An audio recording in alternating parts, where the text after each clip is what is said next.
kitu ambacho aliharibu. Akaanza na salamu ya Kiislamu, asalamu alaikum. Bi mkubwa ni kama hajamsikia, akamwambia nikusaidie nini? Sasa Aisha ikabidi aanze kumwaga kila kitu. Akamwambia mwanao anaitwa Ifunanya Mary Okoye, amekuja kwenye ofisi ya baba yangu ili kumchukua mchumba wangu na kutahadharisha mama, mkanye mwanao, kitakachokuja kumkuta mimi sitohusika. Bi mkubwa anashangaa, lakini akamwambia kabisa kwamba binti kaajiliwa kwenye kampuni ya Belusman Construction, kampuni ambayo inasimamiwa na Belo pamoja na Usman. Bi mkubwa akachanganyikiwa kuona kwamba binti yake alikuwa anamdanganya kwa muda wote huo, lakini kiufupi tayari kila kitu kimeshawekwa wazi. Kesho yake binti akarudi nyumbani. Mama yake akamuuliza, jana ulikuwa wapi? Akamwambia, lakini mama, nilikwambia nitalala ofisini. Bi mkubwa akamwambia, najua kila kitu, unafanya uzinzi na bosi wako, unafanya uasherati na bosi wako, najua kila kitu. Mary akaanza kujitetea. Bi mkubwa akamwambia, sasa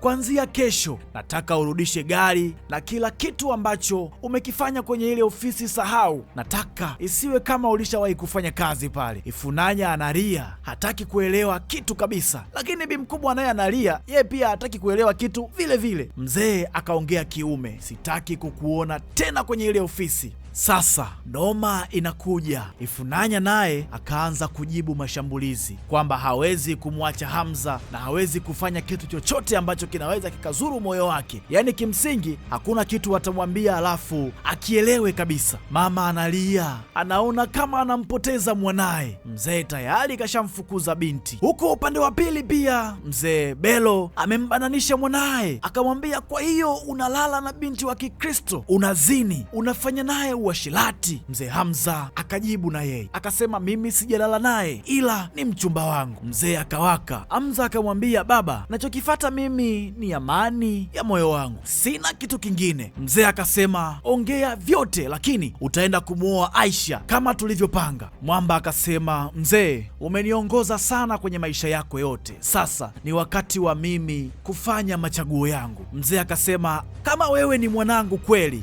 basi hautafanya ujinga unaotaka kuufanya. Ugomvi ukawa mkubwa sana pale. Sasa kitu ambacho tunakishangaa hapa, tunamuona Ifunanya na Hamza Belo amevalia mavazi ya harusi na wanaenda kufunga ndoa. Hii sehemu inaitwa Abuja Municipal Area Council, AMAC. Wao wanaenda kwenye kitengo kinaitwa Marriage Registry. Walichokiamua ni bora wafunge ndoa ya serikali, yani wafunge ndoa ya makaratasi, waachane kabisa na masuala ya dini, kwa sababu wanahisi ni kama yatakuja kupoteza furaha yao. Na hizi ndio picha za ndoa yao. Kitu kingine ni kwamba mashuhuda wa hii ndoa alikuwa ni Chris pamoja na Zainab. Hawa pia ni wapenzi, lakini ni mashemeji kwa kila upande. Nini kitaendelea hapo mbele? Je, mzee Usman na mzee Enoch watawaelewa hawa watu, kwa sababu tayari wameshafunga ndoa kisheria, ni mtu na mume wake. Hamza na Ifunanya wamefunga ndoa ya kiserikali, wakati wao ni Mkristo na Muislamu, kitu ambacho wazazi wao walikuwa hawataki kabisa kukisikia, kwa sababu mzee wake Hamza ni imamu na baba yake Ifunanya ni mchungaji mkubwa sana kwenye lile eneo. Je, watawaelewa? Sasa hapa anaonekana Ifunanya amerudi nyumbani akiwa amevalia shera. Bi mkubwa anashangaa. Alipofika akamuita baba yake na mama yake. Mama anamwangalia sana binti yake, akawambia, natamani sana niwaombe msamaha. Mama akasema, Ifunanya, niambie kama ile pete ya uchumba umeirudisha tafadhali mwanangu.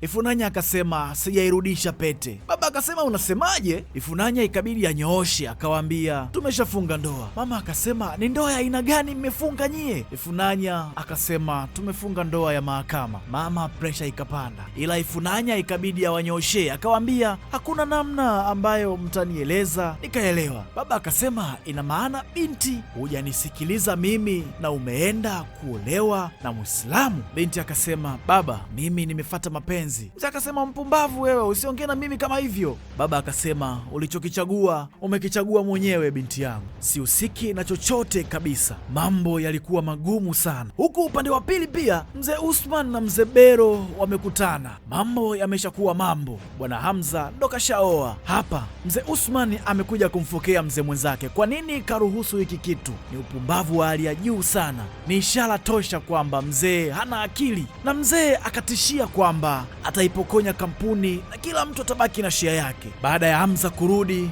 mzee akampigisha magoti akamwambia, umeniangusha sana kijana wangu, yaani kitu ambacho umekifanya ni upumbavu wa hali ya juu. Ila Hamza akamwambia mzee wake, mzee, chukua kampuni, chukua jina lako, lakini huwezi kuchukua moyo wangu kamwe, haiwezekani. Nilichokiamua nimekiamua kwa sababu ya kuifata furaha yangu na moyo wangu unavyotaka. Hamza akasepa, lakini ilibidi wachague maisha ya kuishi wenyewe kama wanandoa. Ifunanya akamwambia Hamza, ndugu yangu, umeshapoteza kila kitu, kampuni, familia na kila kitu. Ila Hamza akamwambia, mimi sio mjinga Ifunanya, tayari nimeshafungua kampuni yangu. Taarifa ambayo ilimfurahisha sana Ifunanya. Sasa ikawa ni familia ambayo ina Mkristo ndani yake na Muislamu ndani yake, na kila mtu anaweza kuswali kwa imani yake. Hapa tunamuona Hamza anafanya swala, lakini huku upande wa pili tunamuona Ifunanya na yeye ameshika Biblia, anamuomba Mwenyezi Mungu wake kwa namna ambayo yeye anahisi itadumisha familia yake. Zainab amekuja kuwatembelea na anawapa taarifa ya kinachoendelea huko nyumbani, wazazi jinsi ambavyo wameumizwa na kile kitu, lakini kwa upande yake yeye pia anaona ni sahihi kwa sababu kinachozungumza pale ni mapenzi tu. Ifunanya anampa ripoti Hamza kuwa kwa sasa ana ujauzito. Bonge moja la taarifa kwa bwana Hamza, kwa sababu ni moja kati ya vitu ambavyo alikuwa anavitamani kwa muda mrefu sana. Wanasemaga damu ni nzito kuliko maji. Mama yake Ifunanya ni mtu ambaye hakutamani kuona kabisa anamtenga binti yake. Akaja kumsalimia na akapokea taarifa kwamba ana ujauzito, taarifa ambayo aliipokea vizuri na alifurahi. Huku upande wa pili napo mama yake na Hamza anazungumza na mume wake, anamwambia awasamehe vijana. Mzee anasema hataki kabisa kusikia hicho kitu, lakini bi mkubwa akamwambia, unatarajia kuitwa babu, nikiwa na maana kwamba mwanao mke wake ni mjamzito. Mzee kidogo akashuka akafurahi, lakini hakuonesha kama kafurahi moja kwa moja. Mzee akalipokea hilo kwa furaha kinoma. Miezi kadhaa mbele, Ifunanya anaenda kujifungua. Uchungu umemshika mbele ya mume wake, akamwambia taratibu mume wake achukue begi ili ampeleke hospitali. Na hapa tunaoneshwa familia, nikiwa na maana ya mama yake na Ifunanya amekuja kumwona mwanaye amejifungua. Ilikuwa ni momenti ambayo ina furaha ndani yake. Taratibu mama yake Ifunanya ameanza kutokwa na ile roho ya kuichukia familia ya Hamza kwa sababu ni familia ya Kiislamu.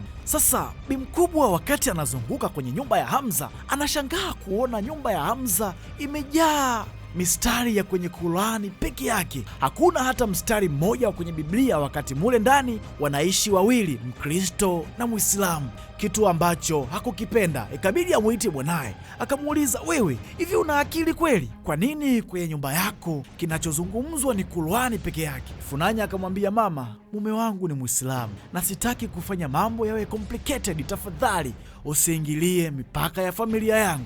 Sasa mama yake na Hamza na yeye pia ikabidi aje amuone mkwe wake amejifungua na kumuona mjukuu pia hapa anafanya swala, lakini mama yake Ifunanya alipomuona hakupenda kabisa kile kitu. Ikabidi na yeye achukue Biblia aende akaswali lile lile eneo ambalo anaswali mama yake Hamza. Sasa huyu mama ni mkorofi kinoma, anaswali ile kilokole kabisa, anapiga kelele, anainama chini. Mary akaja na akashuhudia kile kitu, lakini hakupenda kabisa, akamchana mama yake ili aachane na zile habari. Familia ikawa kizungumkuti. Hapa wapo watu wengi, kuna Hamza, kuna mama yake Hamza, lakini pia yupo mdogo wake Hamza ambaye ni Zainab, lakini wakati huo huo kuna Pilipili Manga, ni mama yake na Ifunanya. Huyu hataki kabisa kusikia kitu kinaitwa Uislamu, japokuwa upande wa kina Hamza wao wameshakubaliana na hali. Nyumba ikawa ni vurugu mpaka wakati wa kula, kitu ambacho Hamza anakichukia sana. Akaanza kufoka, kwa nini mnanifanyia hivi? Kwa nini hii inatokea? Sipendi bwana. Sasa hivi kaanza kuchukulia kikitu serious sana. Mama yake Ifunanya ikabidi ampigie simu akiwemo mumewe. Akamhadisia kila kitu ambacho kinaendelea, lakini mume wake akamwambia inabidi utambue kwamba hapo ulipo mpo watu wa imani tofauti, Uislamu na Ukristo. Usilazimishe kila mtu aamini katika wewe unachokiamini. Fanya swala kwa upande wako na yeye pia atasali kwa upande wake. Acha mashindano. Bi mkubwa akasema, kwa hiyo unataka kuniambia upo upande wao? Mzee akasema hapana, ila najaribu kukuelekeza. Mzee akaelewa, ila akamwambia utakuja lini kumuona mjukuu wako? Mzee akasema muda utakapotimia nitakuja kumuona. Sasa hapa walikuwa wanabishana, mmoja alikuwa anahitaji TV na mwingine pia alikuwa anahitaji TV vile vile, lakini mama yake Hamza alishinda huu mchezo. Sasa wakati wanarumbana mbele ya Hamza, ndani ikasikika kelele ya Ifunanya, anapiga kelele, mwanangu hapumui. Moja kwa moja ikabidi watoke mbio kwa ajili ya kwenda kuona ni nini kimetokea. Wakiwa hospitalini, baba yake Hamza yani mzee Bello na baba yake Ifunanya kwa maana ya mzee Enoch wote walifika hospitalini. Hii imekuwa ni moja kati ya surprise kubwa sana. Mtoto amewakutanisha maadui wawili wa dini. Dokta akawataarifu kwamba mtoto moyo wake ulikuwa una shida, hivyo hakuwa anaweza kupitisha damu vile inavyotakiwa, hivyo inabidi afanyiwe upasuaji mdogo kwa ajili ya kufanikisha upumuaji wake. Sasa kila mtu akaanza kufanya maombi kwa imani yake. Sali sana, omba, sali mno. Hapa ugomvi wa kidini unawekwa kando, udini unakaa kando kabisa ili bwana mdogo apone. Baada ya maombi ya muda mrefu, dokta akarudisha taarifa kwamba kijana yuko vizuri, yani anakwenda kupona. Operesheni imeenda sawa kabisa. Familia ikafurahi. Baada ya kila kitu kutokea, hapa tunawaona wamekutanishwa kama familia, mzee Bello pamoja na mzee Enoch, kwa maana ya imamu wa msikiti wa lile eneo na mchungaji mkuu wa lile eneo. Wamekutanisha familia na wanazungumza, wamejifunza kitu kutokana na ile hali iliyotokea kwa watoto wao, yani hakuna haja ya kuingilia mapenzi ya watoto wawili, na wao sasa wanaenda kuibariki ndoa ya wale watoto wao wawili na ikawe rasmi, japokuwa hatujajua ni nani atabadilisha dini ama wataendelea kuishi kwenye hiyo ndoa ambayo wameifungasha. Na huu ndio unakuwa mwisho wa hii movie, inaitwa When Love Prays. Natumaini umejifunza kitu kupitia haya maisha ya Ifunanya pamoja na Hamza. Dini haiwezi kushinda mapenzi yanayounganisha mioyo ya watu wawili, kamwe haiwezi kutokea. Mimi ni Mr. Storyteller na hii ni The Storyteller TZ.